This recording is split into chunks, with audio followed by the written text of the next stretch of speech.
다들 낙관적인 마음을 유지하고 건강을 관리하는 것이 중요하다는 것을 알고 있지만 막상 실천에 옮기면 누구나 꾸준히 할 수 있는 것은 아닙니다. 긍정적으로 생각하세요 라거나 물을 충분히 마시세요 라고 말하는 것은 쉬워 보이지만 실제 행동으로 옮기기는 그리 간단하지 않습니다. 그래서 이번 영상에서는 많은 분들이 잘 모르실 수 있는 장수에 도움이 되는 7가지 습관을 소개해 드리겠습니다. 흥미롭게도 이 습관들은 운동이나 물 마시기와는 관련이 없습니다. 영상을 다 보신 후에 7가지를 모두 한꺼번에 실천할 필요는 없습니다. 그중 한 가지만 선택해서 하루에 20분만 실천하시면 건강한 삶을 살고 수명을 연장하는 데 큰 도움이 될 거라고 확신합니다. 영상을 시작하기 전에 구독 눌러주시는 것 잊지 마세요. 많은 분들이 간과하는 첫 번째 사항은 바로 청력을 보호하는 것입니다. 많은 사람들은 나이가 들면 청력이 나빠지는 것을 당연하게 생각하지만 사실 청력 손실은 결코 사소한 문제가 아닙니다. 청력이 저하되면 뇌도 함께 노화하게 되어 인지 기능이 현저히 약화됩니다. 잘 들리지 않기 때문에 사람들과 대화를 덜 하게 되어 사회적으로 고립되고 외로움을 느끼게 되며 이는 곧 기억력 저하와 같은 질병으로 이어지기 쉽습니다. 또한 청력이 저하되면 뇌는 소리를 처리하기 위해 더 많은 에너지를 소비하게 되고 그로 인해 다른 인지 기능의 효율성이 떨어지게 됩니다. 이는 인지 부담 이론으로 설명됩니다. 실제로 70대의 청력이 나빠진 사람들은 치매와 같은 인지 질환에 걸릴 위험이 높다는 연구 결과도 있습니다. 따라서 청력이 예전만큼 좋지 않다고 느끼기 시작하시면 주저하지 말고 이비인후과 의사를 찾아가 보세요. 보청기를 사용하는 것도 현명한 선택입니다. 예전에는 보청기가 크고 불편했지만 현재는 기술이 발달하여 훨씬 작고 사용하기 편리해졌습니다. 가격은 100만 원에서 300만 원 정도로 다양하지만 부담스럽다면 월 3만 원 정도의 보청기를 대여하는 서비스도 있습니다. 또한 청력이 심각하게 저하되었다면 정부로부터 지원을 받을 수도 있습니다. 청력을 보호하여 항상 뇌가 건강하고 명확하게 유지되도록 하세요. 별표 2번째. 나이가 들수록 외모에 더 신경을 써야 한다. 별표. 심리학에는 행동치료라는 방법이 있습니다. 이 방법은 우리의 생각에 초점을 맞춘 인지치료와 달리 감정을 조절하기 위해 행동을 변화시키는 것을 목표로 합니다. 이는 60대나 70대가 되어 젊음을 되찾고 자신을 새롭게 하고 싶을 때 훌륭한 접근법입니다. 때로는 가볍게 화장을 하거나 머리 모양을 약간 바꾸는 것만으로도 기분이 상당히 좋아질 수 있습니다. 우리는 흔히 감정이 행동을 이끈다고 생각하지만 실제로는 그 반대입니다. 행동이 감정을 통제할 수 있습니다. 외모를 가꾸는 것, 예를 들어 멋지게 옷을 입거나 주름을 없애기 위해 보톡스를 맞는 것은 긍정적이고 신선한 기분을 느끼게 할 수 있습니다. 따라서 나이가 들수록 외모에 더 많은 관심을 가지는 것이 중요합니다. 제가 관찰한 바에 따르면 외모를 소홀히 하는 사람들은 정신적, 육체적으로 더 빨리 노화하는 경향이 있습니다. 반면 나이가 들더라도 외모에 신경을 쓰는 사람들은 더 건강한 삶을 유지합니다. 요양원에서는 미용사들이 와서 거주자들의 머리를 자르거나 파마, 염색을 해주기도 합니다. 이런 서비스를 이용하는 사람들은 인지 기능 저하가 더 느리게 진행된다고 합니다. 저는 나이든 여성들이 정성스럽게 화장을 한 후에 긍정적으로 변화하는 모습을 여러 번 목격한 적이 있습니다. 화장과 헤어 케어 외에도 젊고 탄력 있는 피부를 유지하기 위해 필러나 보톡스 같은 시술이 점점 더 인기 있으며 3개에서 6개월에 한 번 정도 약 300만에서 400만 원이면 가능합니다. 이 시술들은 피부를 더 팽팽하고 젊어 보이게 하며 가장 중요한 것은 기분을 긍정적으로 변화시킨다는 것입니다. 일본에서는 아직도 이러한 노화 방지 방법을 공정하지 않다고 생각하는 사람들이 있지만 나이가 들수록 그런 편견을 버려야 합니다. 중요한 것은 나이에 상관없이 즐겁고 자신감 있게 사는 것입니다. 별표 세 번째, 고기를 먹어야 한다. 별표. 제가 고령자들에게 고기를 더 많이 먹어야 한다고 하면 대부분은 콜레스테롤 수치를 걱정합니다. 그러나 안심하세요. 콜레스테롤이 해롭다는 생각은 완전히 잘못된 것입니다. 실제로 콜레스테롤은 노년의 건강을 유지하는 데 없어서는 안 될 요소입니다. 콜레스테롤은 단순한 지방이 아니라 성호르몬과 세포막을 구성하는 주요 성분으로 신체가 원활하게 기능하는 데 중요한 역할을 합니다. 더 중요한 점은 콜레스테롤이 신경전달물질인 세로토닌을 운반한다는 것입니다. 세로토닌은 기분을 조절하는 데 중요한 역할을 하며 콜레스테롤 덕분에 뇌는 세로토닌을 생산할 수 있습니다. 이를 통해 기분이 좋아지고 우울증에 걸릴 위험이 줄어듭니다. 실제로 콜레스테롤 수치가 높은 사람들은 우울증에 걸릴 확률이 낮고 걸리더라도 회복 속도가 빠르다고 알려져 있습니다. 또한 콜레스테롤은 남성 호르몬인 테스토스테론의 생성에도 중요한 역할을 합니다. 콜레스테롤이 부족하면 테스토스테론 수치가 낮아지며 이로 인해 성욕 감소를 경험할 수 있습니다. 심지어 콜레스테롤이 너무 낮으면 면역세포의 생성이 부족해져 암 발생 위험이 높아질 수 있습니다. 물론 콜레스테롤 수치가 너무 높으면 심혈관 질환을 일으킬 수 있지만 너무 낮으면 혈관도 손상되어 뇌졸중 위험이 증가할 수 있습니다.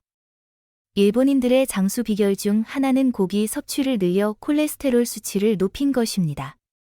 이를 통해 혈관이 건강하고 탄력 있게 유지되어 출혈성 뇌졸중의 위험이 줄어듭니다. 별표 네 번째, 많이 씹어라. 별표. 식사에서 중요한 것은 음식의 종류뿐만 아니라 섭취 방법입니다. 많이 씹는 것이 생각보다 훨씬 중요합니다. 초등학생을 대상으로 한 연구에 따르면 이들이 기억력 테스트 중 껌을 씹었을 때 기억력이 2배로 향상되었다고 합니다. 그 이유는 씹는 행동이 뇌로 가는 혈액순환을 촉진시키기 때문입니다. 특히 기억과 관련된 해마 부위가 활성화됩니다. 이는 씹을 때 사용하는 교근이 3차 신경을 통해 뇌와 직접 연결되어 있기 때문입니다. 교근이 활동하면 대뇌와 편도체와 같은 인지 기능을 담당하는 뇌의 여러 영역이 자극을 받아 뇌의 혈액순환이 원활해집니다. 또한 씹는 것은 잇몸을 자극하여 뇌를 더 활발하게 만듭니다. 반대로 구강 건강을 관리하지 않으면 인지 능력 저하 위험이 높아집니다. 씹는 횟수가 줄어들면 뇌가 덜 자극을 받아 인지 기능이 약화됩니다. 게다가 씹는 힘이 약해지면 딱딱한 음식, 예를 들어 신선한 채소를 피하게 되고 대신 부드러운 음식인 면류를 더 많이 선택하게 되면서 비타민이 부족해져 인지 기능 저하의 위험이 커집니다. 연구에 따르면 치아가 많이 없는 사람들은 20개 이상의 치아를 가진 사람들에 비해 인지 기능 저하 위험이 1.85배 더 높다고 합니다. 알츠하이머 환자들 역시 채소를 적게 먹는 경향이 있습니다. 그러므로 오래 살고 건강을 유지하기 위해서는 비용이 들더라도 틀니나 임플란트를 통해 구강 건강을 철저히 관리해야 합니다. 또한 평소에 자주 씹는 습관을 들이는 것이 좋습니다. 시간이 날 때는 껌을 씹거나 말린 오징어를 먹는 것도 좋은 방법입니다. 식사할 때 음식을 더 오래 씹는 것도 뇌 건강을 보호하고 노화를 방지하는 효과적인 방법입니다. 별표 5번째, 어떤 일이든 일을 해야 한다. 별표. 세계적으로 장수로 유명한 지역들에는 공통점이 하나 있습니다. 바로 사람들이 끊임없이 활동한다는 점입니다. 나이가 들어도 그들은 꾸준히 정원을 가꾸거나 집안일을 하며 가벼운 일로 바쁘게 지냅니다. 과식하지 않는 것, 목적이 있는 삶을 사는 것, 스트레스를 해소하는 방법을 아는 것 등도 매우 중요하지만 그들이 장수할 수 있었던 핵심 요인은 바로 이를 통해 지속적으로 몸을 움직였다는 점입니다. 일의 중요성을 증명하는 또 다른 사례는 영국의 경제지에서 수십 년간 진행한 설문조사에서 찾아볼 수 있습니다. 이 조사는 이혼. 사랑하는 사람의 죽음. 실직과 같은 인생의 큰 사건들이 사람들의 행복도에 어떤 영향을 미치는지를 연구했습니다. 그 결과 사람을 가장 불행하게 만드는 요인은 이혼이나 사랑하는 사람을 잃는 것이 아니라 바로 실직이라는 점이 밝혀졌습니다. 실직은 인간의 행복에 가장 큰 부정적 영향을 미친다는 것입니다. 일은 단순히 소득을 얻는 수단이 아닙니다. 일은 우리로 하여금 자신의 가치를 느끼게 해주는 중요한 요소입니다. 전 세계의 다양한 연구는 노년기에도 일을 계속하는 것이 수명을 연장시키고 삶의 질을 높이는 데 도움이 된다는 것을 확증하고 있습니다. 이 진리는 여러 각도에서 분명히 입증되어 왔습니다. 한국에서 유명한 속담 중 매일 우유를 마시는 사람보다 우유를 파는 사람이 더 건강하다는 말이 있습니다. 이 말은 우리에게 시사하는 바가 큽니다. 어떤 형태든 간에 일이야말로 건강하고 행복한 노년을 위한 열쇠입니다. 은퇴는 일을 멈추는 것이 아니라는 것을 기억하세요. 의미 있는 삶을 위해 나이와 상관없이 계속 활동하고 무언가에 기여하고 가끔은 나이를 잊고 좋아하는 일을 하면서 열정적으로 살아가는 것이 중요합니다. 별표 6번째, 규칙적인 생활 리듬을 유지하여 수면의 생체 리듬을 안정화하세요. 별표. 불면증은 심혈관 질환과 같은 건강 문제에서부터 잠을 못 자는 것에 대한 불안감과 같은 심리적 요인까지 다양한 원인에서 비롯됩니다. 그러나 대부분의 불면증은 정신적 요인에서 기인하며 일상적인 생활 리듬을 조정하는 것만으로도 불면증을 상당히 개선할 수 있습니다. 밤에 숙면을 취하는 비결 중 하나는 매일 일정한 시간에 일어나는 습관을 유지하는 것입니다. 직장 생활을 할 때는 출근 시간에 맞춰 피곤하더라도 일어나야 하므로 자연스럽게 기상 시간이 일정해집니다. 이 습관은 신체와 정신 모두에 유익합니다. 아침 일찍 일어나는 습관은 생체 시계를 유지하는 데 중요한 역할을 합니다. 하지만 은퇴 후에는 기상 시간이 불규칙해지기 쉽습니다. 이로 인해 기분을 조절하는 중요한 신경 전달 물질인 세로토닌의 분비가 줄어듭니다.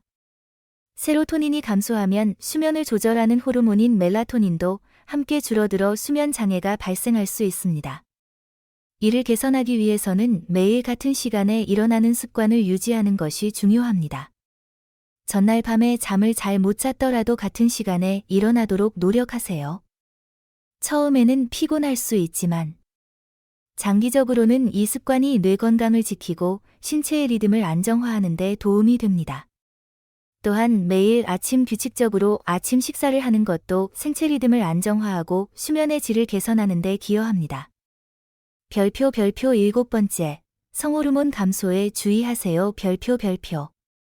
중년기에 접어들면 남성과 여성 모두 성호르몬 감소는 피할 수 없으며 이는 신체적, 정신적으로 영향을 미칩니다.